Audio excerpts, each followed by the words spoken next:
Vitamin और उनके रासायनिक नाम। Vitamins and there chemical names. Vitamin जो रासायनिक रूप से कार्बनिक यौगिक होते हैं, ये विटामिन पर्याप्त रूप से शरीर में उत्पन्न नहीं होते हैं, इन्हें भोजन के रूप में ग्रहण किया जाता है। तो आइए जानते हैं विटामिन्स और उनके क्या रासायनिक नाम है, यानी vitamins and their chemicals name. सबसे पहले हम लोग जानें कि विटामिन ए, जिसका जो केमिकल नाम होता है वो रेटिनॉल होता है। विटामिन ए या रेटिनॉल आँखों के रोग, मुहासे, त्वचा रोग और संक्रमणों के इलाज में बहुत ही उपयोगी होते हैं। साथ ही घावों के उपचार की प्रक्रिया को यह तेज करता है। आँखों का धब्बेदार विकार और मोतियाबिंद को रोकने के लिए भी यह बहुत ही लाभदायक होता है। यह कैरोटीनॉइड के रूप में बालों के स्वास्थ्य को बेहतर बनाने में भी मदद करता है। बात करें हम लोग विटामिन बी की, तो विटामिन B1 या जिसे हम लोग थायमिन भी कहते हैं, विटामिन बी कॉम्प्लेक्स समूह में vitamin B1, vitamin B2, vitamin B3, vitamin B5, vitamin B6, vitamin B7, vitamin B9, vitamin B12 आते हैं। विटामिन B1 या थायमिन मेटाबॉलिज्म, रक्त परिसंचरण और मस्तिष्क के विकास के साथ साथ बेरी-बेरी, हृदय रोग और अपच जैसी समस्याओं को होने से बचाता है। विटामिन B1 के साथ विटामिन B2 और विटामिन B3 उन बुजुर्गों मरीजों के लिए आवश्यक है जिन्हें अतिरिक्त पोषण की आवश्यकता होती है या जो डिमेंशिया या अल्जाइमर्स रोग से पीड़ित होते हैं। बात करें हम लोग विटामिन सी, जिसका केमिकल नाम जो होता है वह एस्कॉर्बिक एसिड होता है।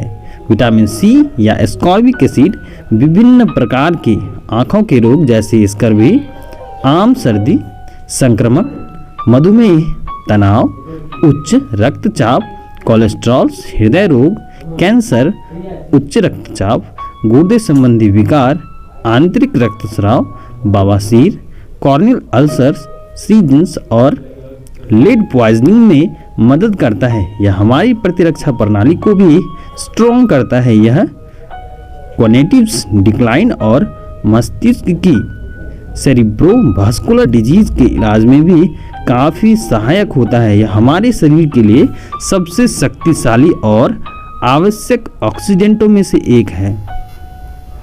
बात करें हम लोग विटामिन डी की, जिसका विटामिन डी जिसे हम लोग चिलोसिस यानी सूखा रोग यानी रिकेट्स और दांतों की शरण और मधुमेह के इलाज के लिए यह काफ़ी कारगर विटामिन सिद्ध होता है।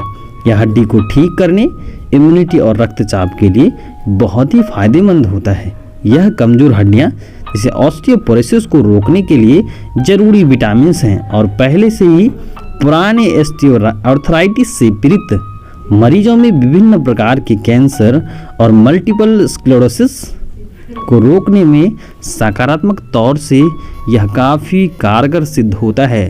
अगर हम लोग विटामिन ई, जिसका केमिकल नाम जो होता है वह टेकोफेरॉल होता है, अगर इसकी हम लोग बात करें तो टेकोफेरॉल जो होता है उम्र बढ़ने की प्रक्रिया को धीमा करने और त्वचा की देखभाल करने के साथ साथ हृदय रोगों जैसे बांझापन, मस्तिष्क की खराबी, रजोवृत्ति, दर्दनाक मासिक धर्म और नेत्र विकारों में काफ़ी उपयोगी सिद्ध होती हैं। साथ ही रक्त परिसंचरण में सुधार के लिए भी यह बहुत ही ज़रूरी होता है।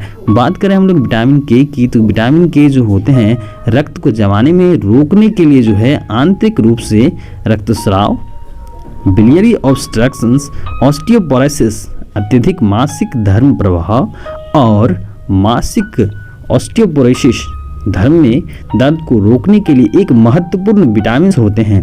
यह हड्डियों की चयापचय, एर्थरोस्क्लेरोसिस को रोकने, नर्वस सिस्टम से सुधार करने और गुर्दे की पथरी के लिए भी बहुत ही जरूरी विटामिन होते हैं।